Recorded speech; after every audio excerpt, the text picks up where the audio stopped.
Hi, Ted. So, can you tell us about your early life and how you became an artist? Sure. So I was interested in art at a very early age. Both my parents were artists, and my mother painted portraits in our living room when I was a child. And my father's family was a family of artists. My grandfather was an artist. He actually was a landscape architect and also a painter. And then his father was a portrait painter, a very well-known portrait painter, actually. So it was, I guess, in my blood. It it just seemed like that's what I should do. So I started out taking painting lessons when I was small, and wasn't too happy about painting, actually. But I knew that there was more to making art than just painting. So I went on to art school and took painting classes, took sculpture classes, and became interested in clay as a material for sculpture. An interesting story is that they wouldn't let the female students weld or use, materials like stone in the sculpture studio. The only thing they let us use was plaster, and I really didn't like plaster as a material, but I took ceramics classes and really liked the clay, so I decided that I could make sculpture with clay. So that was the beginning of that. And did you have any teacher or professor who influenced the way you make art or how you approach the materials? Actually, not any of my professors, but I think a big influence was that in 1962, between my junior and senior year at Pratt, I went to Europe with my mother for 9 weeks, and we went to 13 countries. We went to all the museums, and I mean, it was a very intense trip that my mother had planned. But the thing that I remember the most, and that was the most important to me, was seeing the David Smith sculptures in Spoleto. It was the Spoleto Festival, and he had been there all summer making sculpture, and it was in every plaza, and it was also in the amphitheater. I think they were called sentinels, and they were standing sculptures on the steps of the amphitheater. And I went home deciding that I was going to be a sculptor. That was very clear to me somehow from seeing his work there. And in these travelings, did you have any influence by any culture or their art making process, what you adopted in your own later? Yes, I would say that, actually before I get into travel, there are a few other influences. That one is Brancusi, who really, I feel like I spent a lot of time looking at his work in the museums and reading the books about Brancusi, and there was something about his forms that I really liked a lot. And I think that in many periods of my work, and including now actually, I think you can see the Brancusi influence.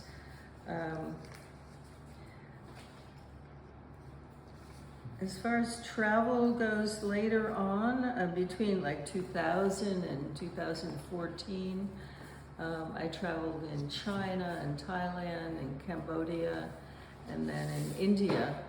And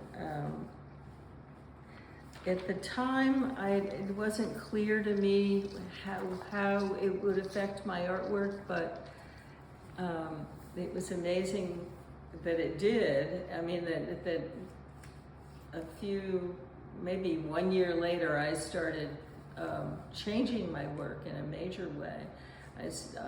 I was very struck by the Buddha and the power of the Buddha, and started making heads. And I didn't want them to be Buddhas, but they were like the Buddha in a sense. I mean, they were just the head, not the full figure. But I wanted them to be contemporary. And so I was trying to figure out a way to make them Buddha-like in their power and their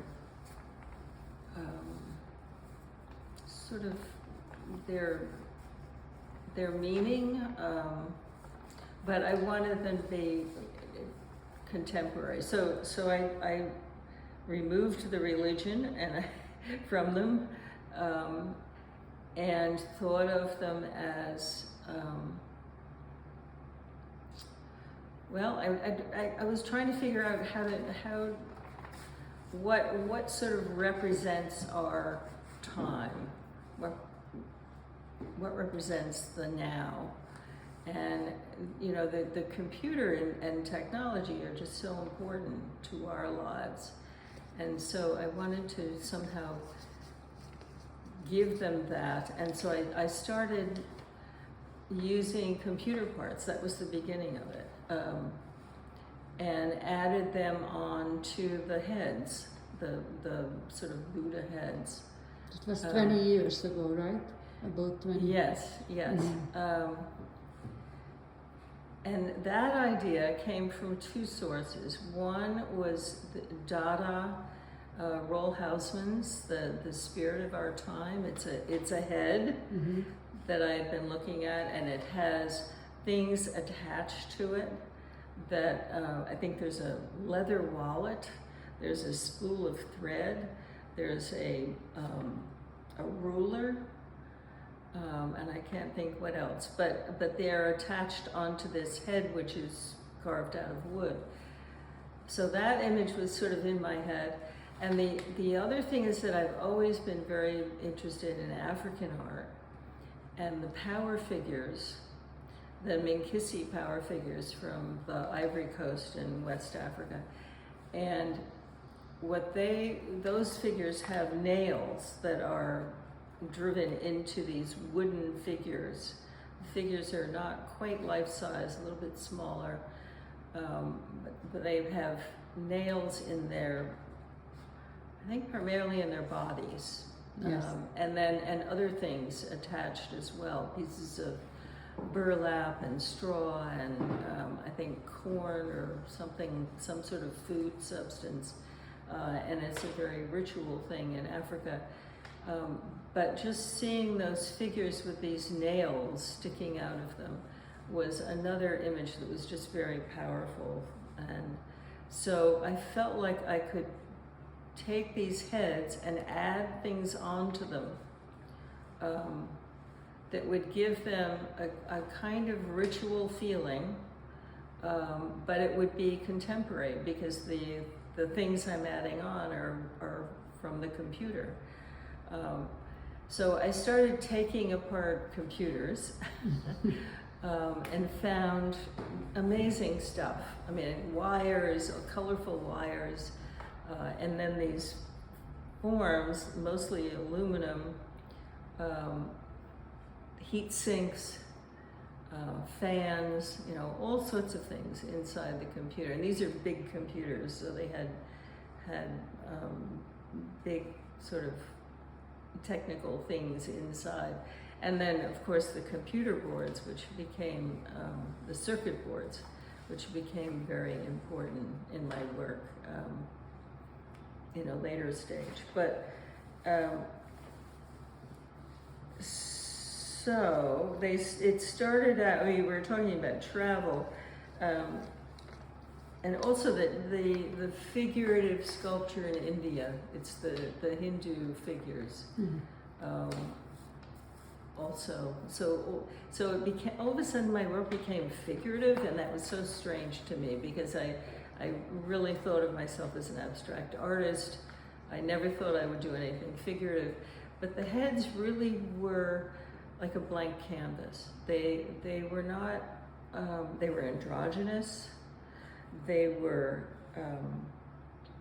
idealized, you know, they were not meant to be realistic in any way or alive, really. They were meant to be symbols.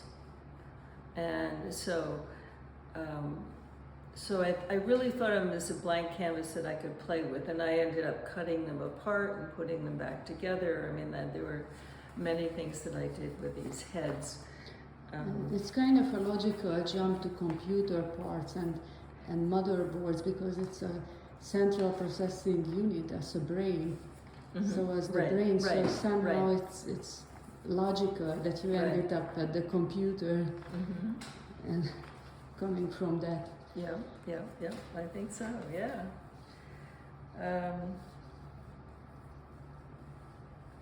Okay. And I know you participated at the Whitney Biennale in 1975.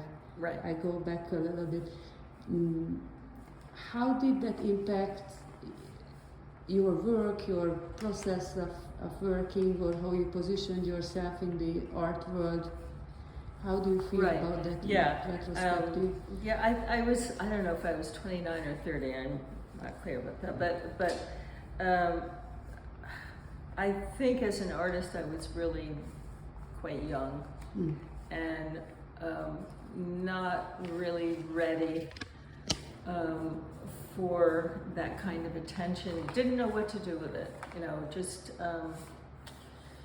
kind of let it go by, sort of slip by. I mean, some artists, they're in a big show like the Whitney Biennial, and it's the beginning of their career. You know, it sort of takes off. They end up getting a gallery, and you know, things start to happen. But I wasn't ready for it. I didn't know what to do with it, and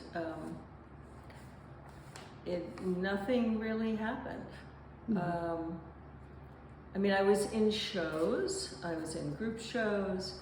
I think the first solo show I had, the first solo show I had in New York was in the 90s, so that's like 20 years later. I was teaching, I was in university, so I was very busy. I didn't think that I needed to I didn't need to publicize my own work. I thought, you know, I'd been in this major show, it should just happen, and it doesn't work that way. You know, you really have to publicize your own work. That's the only way it's going to happen. So that was that, you know, I moved on. But the work that I had in that show was really influenced by the time period. In the 70s, you think of earthworks, which are very large scale, Michael Heiser, and also the Japanese gardens, because I've always looked at contemporary work and also historical work, and I get as much from historical things as I do from the contemporary in terms of influence. And Japanese gardens somehow, well, I think they were being talked about a lot by the people that were doing earthworks, the artists that were doing earthworks. So that sort of brought it to my attention. I really got interested in the Japanese gardens, and that piece in the Whitney is a combination, again, an interesting combination of the idea of a Japanese garden, but also Giacometti's Palace at 4 a.m., which is a particular sculpture of his that I was interested in, that was a structure. It was almost like an open building structure with forms existing within that space, like a space frame.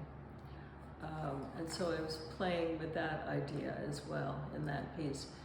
And then that led to a whole series of, actually there were smaller landscape pieces before the one that was in the Whitney, and then I continued that idea for in the 70s for maybe 6-8 years after that. So then we could talk about decades of my work. Yes, I mean your work more embedded in abstract formalism, and it's definitely prevails in your art. Do you have any major points what you think worth to mention that changed the way you work or you create, or any major difference? I mean, it's interesting how I sort of divided it into decades, and in the 70s I was interested in the landscape works on the floor, and in the 80s I decided that I wanted to learn how to weld. I went sort of back to the David Smith pieces and decided it's time to learn how to weld and combine clay with steel. So the pieces were totally abstract, but they were figurative in a sense. They were very gestural, and again, they were vertical as opposed to horizontal. And I also worked on wall pieces for the first time. So that was the 80s, you know, the steel and clay. And then in the 90s, I was interested in making larger scale pieces, outdoor pieces that could be put into a sculpture park.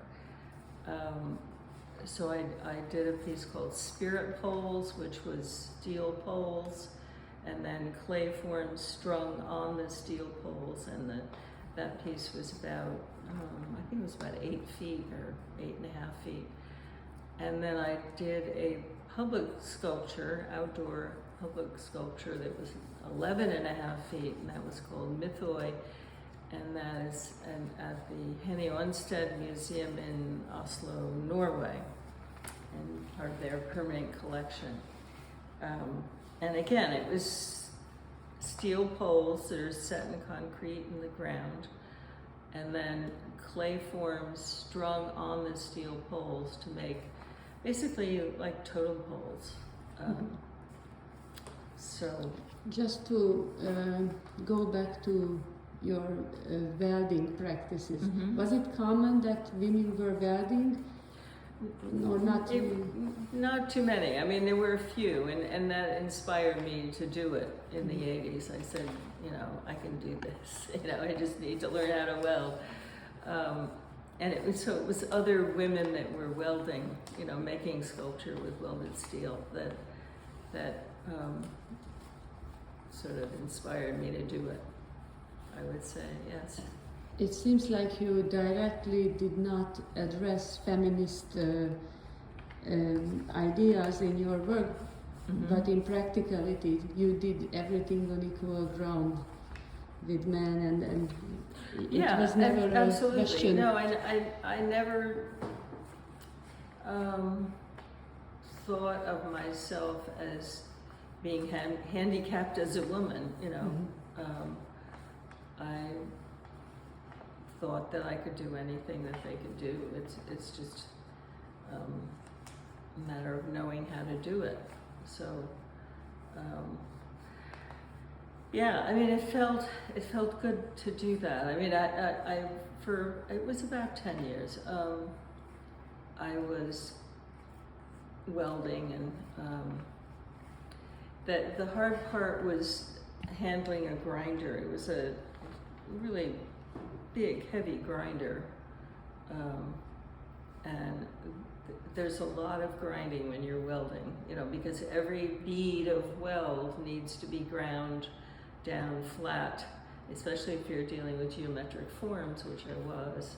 So I needed, you know, clean, flat surfaces in the end. And that was a lot of hard work. And after 10 years of that, I don't know, I felt like I didn't really need to continue to, you know, handle these heavy machines. So, you know, in the beginning, I thought I can prove that I can do anything that a man can do, and then in the end, I guess I felt like I didn't really need to do that. You know, I didn't, you know, let Richard Serra make his big heavy sculptures, but he doesn't do them anyway. So he gets other people to do it for him. So you know. So in the last 20 years, as you mentioned, you've been working with computer parts and combining them with traditional materials, and you mentioned how you got inspired to do that by you know, different cultures and our reality. Mm-hmm. Can you show us some of the works in Elza Kayal Gallery and talk about them in detail? Absolutely, yes. So if you want to do it in terms of when they were made, because then we can continue with this idea of the decades too. In the 2000s, 2000 to 2014, about, I was doing a lot of traveling in Asia. Actually, first I made these clay heads. Then I was sort of done with that. What happens with me is that I get a little bit bored with making the same sort of things over and over again. So I'm looking for new things. And with clay, it's a process, and it can be a long process because they have to be fired and glazed, and you know, all these steps involved. And so I wanted to try working on paper, and because it's much more immediate, it's much easier in a sense, but I think it's the immediacy of it that I really was excited about. And also I was interested in making things large scale. And you want to talk about this piece? Scrolls, you know, it's large scale, but it's lightweight. It can be rolled up. It's easy to store. I mean, there are a lot of kind of practical things that involved when you work in the scroll format. So, and I had been looking at scrolls in my travels, and also the Newark Museum in Newark, New Jersey has an incredible collection of Tibetan art and their tankas, their scrolls, and the Rubin Museum. So I was going to both places to look at them, study them, get ideas about how to make them, both technically and in terms of format. So can you talk about this? This was the first of the scrolls, and the photograph in the middle is from the Hubble telescope. So I was looking at Tibetan scrolls, but I wanted it to be contemporary subject matter. So I was taking that format, but then changing its meaning. So this is photograph, the large image is one photograph from the Hubble telescope, and then the rest of the patterning is from the circuit boards. So I had all these circuit boards, I was putting them on the scanner, and then putting them into Photoshop and cropping them and taking out patterns that I could manipulate. So this is all parts of circuit boards that have been manipulated. So the patterning is not on the original board, because it's all been turned and repeated. But if you look at the Tibetan tankas, they have very similar patterning. It's not computer, of course, but it has similar structure of border patterns, square in the middle, which usually has a Buddha, and then smaller rectangular areas which have repetition of form. So then that led to this, which is a more refined version. I would say the first one was very experimental and had some issues, but this, I changed the paper. This is Japanese kozo, which soaks up the ink in a way that makes it very vibrant and translucent. But again, all the imagery in this is from a computer circuit board. And in this case, it happens to be a keyboard. Underneath the keyboard is all this kind of patterning, which makes up the keyboard. So. It is so symmetric on this one. Did you have to play with the image of the keyboard to make it this symmetric? I mean the motherboard? Well, it's a section it's a computer circuitry underneath the keyboard. But what I've done with it is just I've cropped it and taken sections of it, and then I've manipulated it. So it's very symmetrical because I've turned, and I have mirror images here, and it's, they've been turned in a way that makes it all very symmetrical. And repetition. I mean, these border designs are just repeating the same form over and over again. So it becomes something else. But anyone that knows anything about computers can look at it and say, they know exactly where it's coming from, where the images are coming from. Any part of this scrolls is hand painted by any chance? The edges, yes, it's gold paint. Matter of fact, the only thing that's not printed on the computer is the gold paint. This is edged. I remember you corrected with some these sections. paint. Everything, the colors, all the patterning is all printed on an Epson printer. And then the backing, because kozo is a very lightweight, thin, I guess it isn't always, but the kozo that I was using is very thin, translucent. I backed it, and I needed, because it's collage, I needed to put it onto something to put it all together. It's like a puzzle. So the backing is Tyvek. Mm-hmm. Which turns out to be a perfect material. As a backing, it's very strong. You can't even tear it. It's impossible to tear. So you glue the kozo paper over? Yes, so the kozo is glued onto this backing, which makes it very strong. See.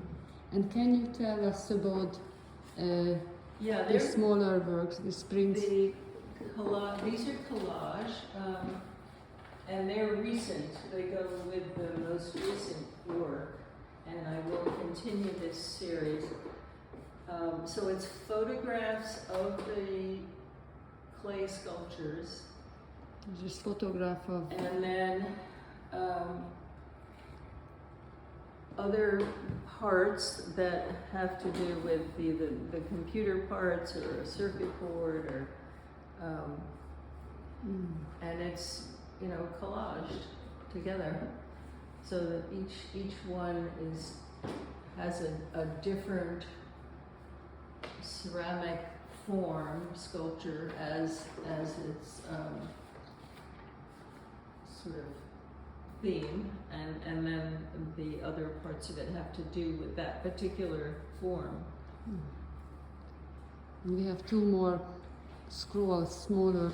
Yes, these are Works, prints. They're a combination of silkscreen and digital.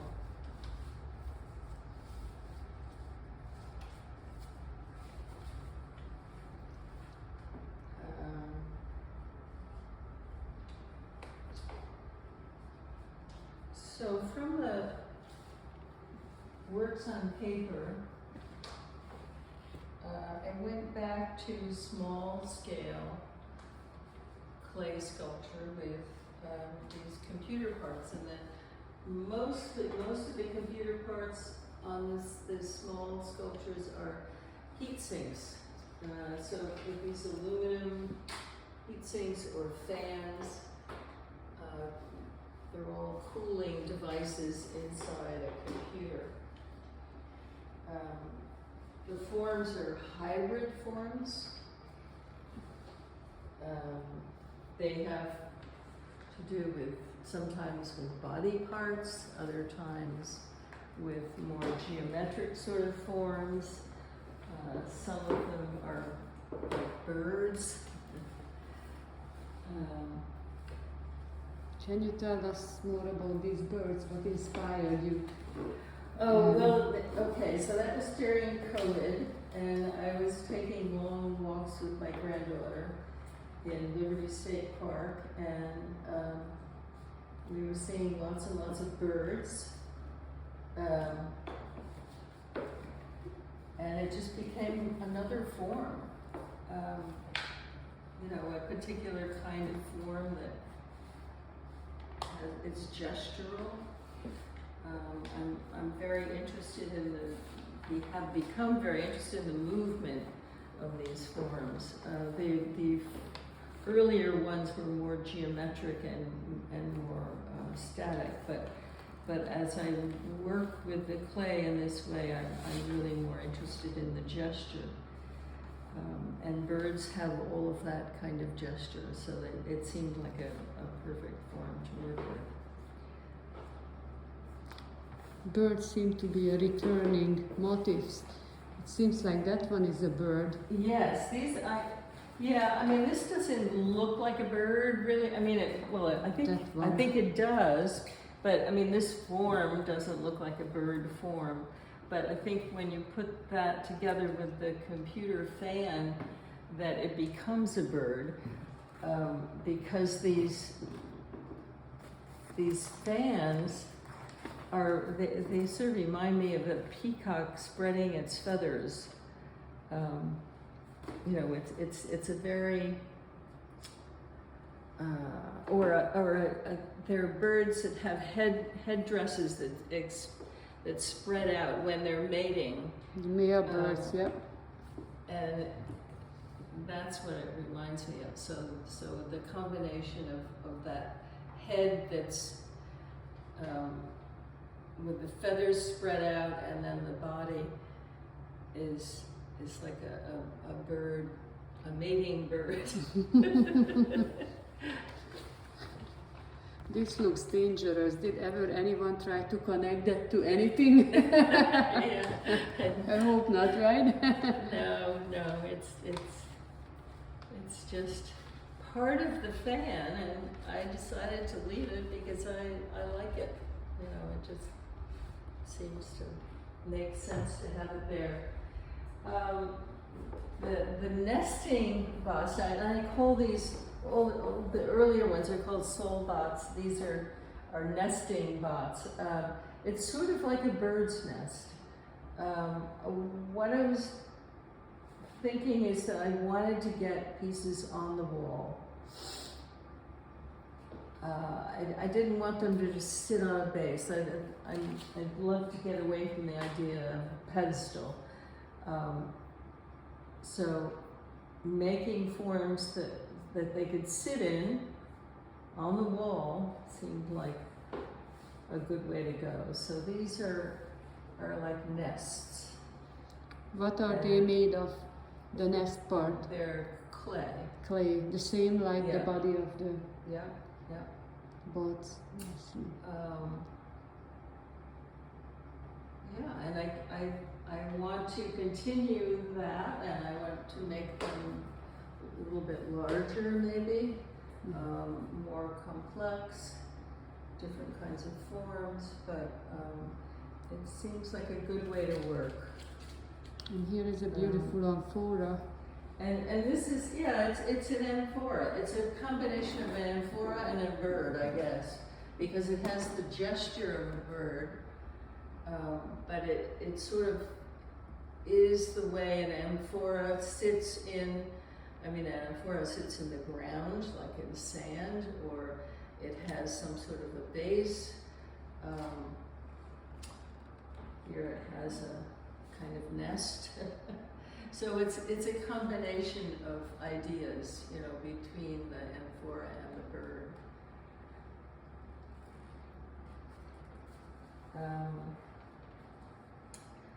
Let's see. And what's next after the show? Is there any particular project in mind? You mentioned you were going to make bigger pieces of.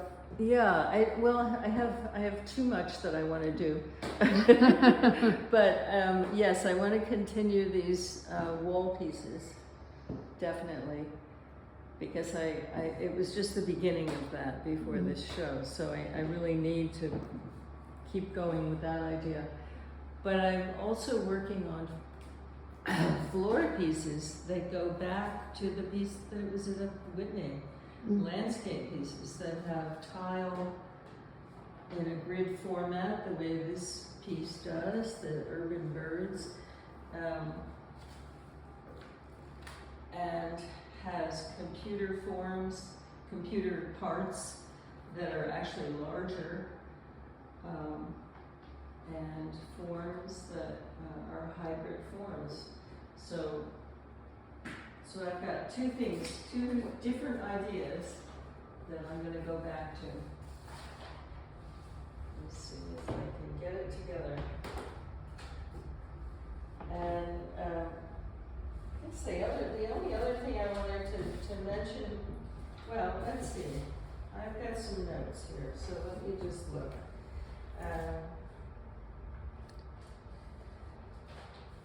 So the computer parts are a metaphor for the human condition.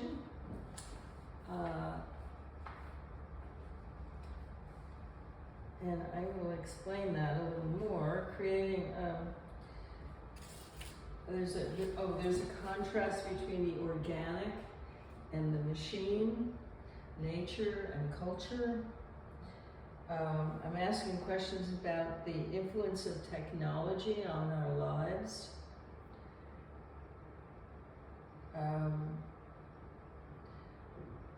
Some of these Sinks, cooler fans, circuit boards become a metaphor, a symbol of our technological age.